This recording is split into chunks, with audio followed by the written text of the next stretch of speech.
भारत के लिए निकलकर आया एक और खतरा। भारत की आंतरिक सुरक्षा को खतरा पहुंचाने आया चीनी जहाज। भारत के युद्धपोत को देख उल्टे पांव भाग लिया चीन। जी हां दोस्तों, हाल ही में अब ऐसी खबरें आने लगी है कि चीन अब एलएसी सीमा के साथ साथ हिंद महासागर में भी भारत को चुनौती दे रहा है। और ये देख भारत का अब खून खोल गया है, जिसके बाद भारत ने चीन के जहाज को हिंद महासागर में भारत के नजदीक न आने की चेतावनी दे दी है। जी हाँ दोस्तों, इस समय चीन हिंद महासागर में घुसने के अलग अलग कारण ढूंढ रहा है ताकि उसे औपचारिक रूप से भारत की परमिशन मिल जाए, जिसके बाद अब चीन श्रीलंका के नजदीक जाने की कोशिश कर रहा है। जी हाँ दोस्तों, चीन के कर्ज के तले दबी श्रीलंका में राजनीतिक संकट का दौर अभी खत्म नहीं हुआ था कि ड्रैगन ने एक और चाल चल दी है। चीन श्रीलंका में अपने बेहद शक्तिशाली जासूसी जहाज युआन वांग 5 भेजने जा रहा है। ये चीनी वैज्ञानिक शोध जहाज 11 अगस्त को हबनटोटा बंदरगाह पर लंगर डालेगा, जिसे श्रीलंका ने पैसा नहीं चुका पाने की एवज में बीजिंग को 99 साल की लीज पर दिया है। बताया जा रहा है कि ये जासूसी जहाज एक सप्ताह तक अरब सागर में रहेगा और जासूसी की गतिविधियों को अंजाम देगा। चीनी जासूसी जहाज के आने की खबर चीनी जासूस जहाज के आने की खबर से भारत और अमेरिका की टेंशन बढ़ गई है। दोस्तों, चीन के इस जहाज के बारे में विशेषज्ञों का कहना है कि ये चीनी जहाज सैटेलाइट को कंट्रोल कर सकता है और आने वाले अगस्त और सितंबर महीने में हिंद महासागर के पश्चिमोत्तर इलाके में समुद्र के अंदर शोध कार्य को अंजाम देगा। चीन ने इस हबनटोटा बंदरगाह को बनाया था और ये अभी तक श्रीलंका के लिए सफेद हाथी साबित हुआ है। चीन ने अपना पैसा लेने के लिए इस बंदरगाह के आसपास जमीन पर भी कब्जा देने की मांग की है। रिपोर्ट के मुताबिक हाल के दिनों में हिंद महासागर में चीनी नौसैनिक जहाज और सबमरीन की संख्या काफी बढ़ गई है। चीन का दावा है कि वो समुद्री तस्करों से निपटने के लिए अपने युद्धपोत के दौरों को बढ़ा रहा है। हालांकि विशेषज्ञ इससे सहमत नहीं है। उनका कहना है कि इस तरह के शोध के नाम पर चीन हिंद महासागर में अपनी पनडुब्बियों के लिए रास्ता तलाश करता है। इनके अलावा चीन की कुटिल नजर हिंद महासागर में छिपे प्राकृतिक संसाधन जैसे तेल और गैस पर भी है। इसके अलावा चीन को बड़े पैमाने पर मछलियों की जरूरत है। वो इन सभी की जांच इस तरह के शोध के नाम पर कर सकता है।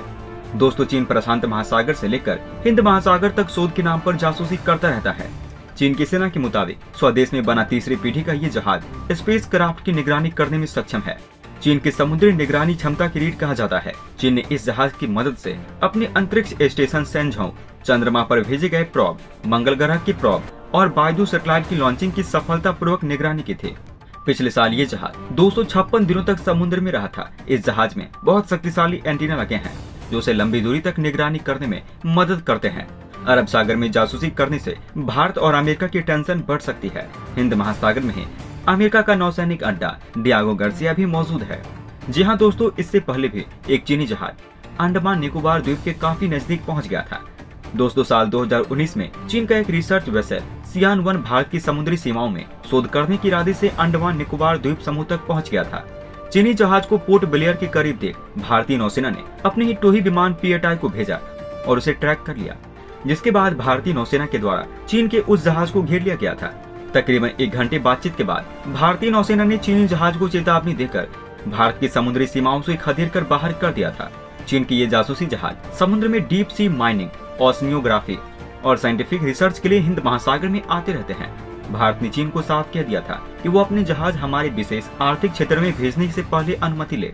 लेकिन अब दोस्तों, चीन की इस बढ़ती शरारत के कारण भारत और अमेरिका को चीन से काफी चुनौती मिल रही है, जिसके बाद भारत और अमेरिका ने मिलकर चीन को धूल चटाने का फैसला किया है।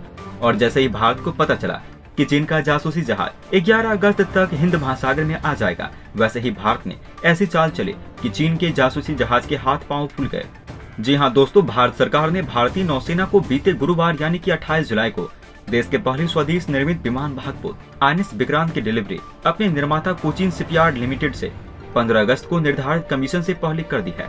आईएसी के अनुसार इसका नाम भारत के पहले विमान वाहक पोत भारतीय नौसेना जहाज विक्रांत के नाम पर रखा गया है, जिसने 1971 के युद्ध में अहम भूमिका निभाई थी। दोस्तों, वैसे इस विमान वाहक युद्धपोत को 15 अगस्त को नौसेना बेड़े में शामिल किया जाना था, लेकिन भारत ने चीन के जासूसी जहाज को आते देख पहले ही इसे हिंद महासागर में उतार दिया, जिसके बाद अब चीन के जासूसी जहाज को हिंद महासागर में आने से डर लग रहा है। दोस्तों, भारतीय नौसेना को औपचारिक रूप से विक्रांत सौंपने से पहले कई सारे समुद्री परीक्षण किए गए, जो पिछले साल अगस्त में शुरू हुए थे। लगभग 20,000 करोड़ रुपए की लागत से निर्मित विमान वाहक पोत ने 3 सप्ताह पहले समुद्री परीक्षणों के चौथे और अंतिम चरण को सफलतापूर्वक पूरा किया। दोस्तों, विक्रांत की डिलीवरी के साथ भारत उन चुनिंदा देशों के समूह में शामिल हो गया है जिनके पास स्वदेशी रूप से एक विमान वाहक डिजाइन और निर्माण करने की विशिष्ट क्षमता है। वर्तमान में भारतीय नौसेना रूस से खरीदा गया एक अकेला वाहक INS विक्रमादित्य संचालित करता है। भारतीय नौसेना भविष्य में 3 विमान वाहक पोत को ऑपरेट करेगी। हालांकि रक्षा मंत्रालय ने अभी तक तीसरे एयरक्राफ्ट के निर्माण को मंजूरी नहीं दी है। दोस्तों, ये भारत में बनाया गया अब तक का सबसे बड़ा युद्धपोत है। इसका भार 45,000 टन है। 4 गैस टरबाइन के जरिए इसे कुल 88 मेगावाट की ताकत मिलेगी। इस पोत की अधिकतम गति 28 नॉटिकल मील है। इसे युद्धपोत MiG-29 के लड़ाकू जेट, काम-ऑफ-31 हेलीकॉप्टर और MS-60R बहुभूमिका हेलीकॉप्टर संचालित करने के लिए तैयार है।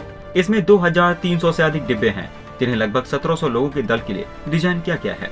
इसमें महिला अधिकारियों के लिए एक विशेष कैबिन बनाया गया है। नौसेना ने कहा 76% की समग्र स्वदेशी सामग्री के साथ ISG आत्मनिर्भर भारत के लिए देश की खोज का एक आदर्श उदाहरण है। ये सरकार की मेक इन इंडिया पहल पर जोर देता है। दोस्तों, चीन ने हाल ही में अपना पहला घरेलू डिजाइन और निर्मित कैटापल्ट विमान वाहक पोत फुजियान लॉन्च किया, जिसे अगले कुछ वर्षों में चालू किया जाएगा।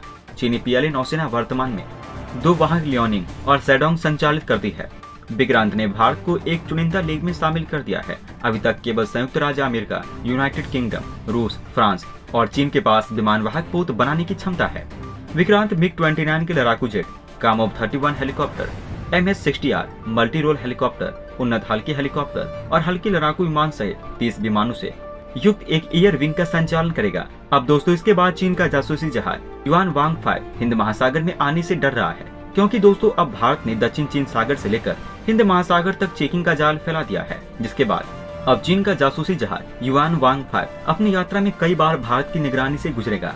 दोस्तों, बेशक चीन का जहाज श्रीलंका में हवनटोटा पोर्ट पर आ रहा है, लेकिन भारत ने अपनी विदेश नीति के चलते दूसरे देशों में ऐसा जाल बिछाया है कि चीन के जहाज की हर जगह भारत जांच करेगा। जी हां दोस्तों, चीन अब दक्षिण चीन सागर से होते हुए मलक्का स्ट्रेट में एंटर करेगा, तब उसकी जांच मलेशिया की नौसेना करेगी। और इसके बाद इंडोनेशिया के सामंग द्वीप पर भारत का नेवल बेस है। वहां भारत और इंडोनेशिया की नौसेना मिलकर चीन के जासूसी जहाज की जांच करेगी। और जैसे ही वहां से चीन का जासूसी जहाज निकलेगा, उसके बाद तो पूरे हिंद महासागर में भारत के युद्धपोत INS विक्रांत निगरानी में लग जाएंगे। दोस्तों, अंत में हम आपसे एक महत्वपूर्ण जानकारी साझा करने जा रहे हैं। नीचे डिस्क्रिप्शन में दिए गए लिंक पर जाकर आप इंडियन आर्मी मर्चेंडाइज खरीदकर सपोर्ट कीजिए और पूरे देश का हौसला बढ़ा दीजिए। जाने से पहले वीडियो को लाइक और शेयर करें तथा चैनल को सब्सक्राइब करना न भूलें।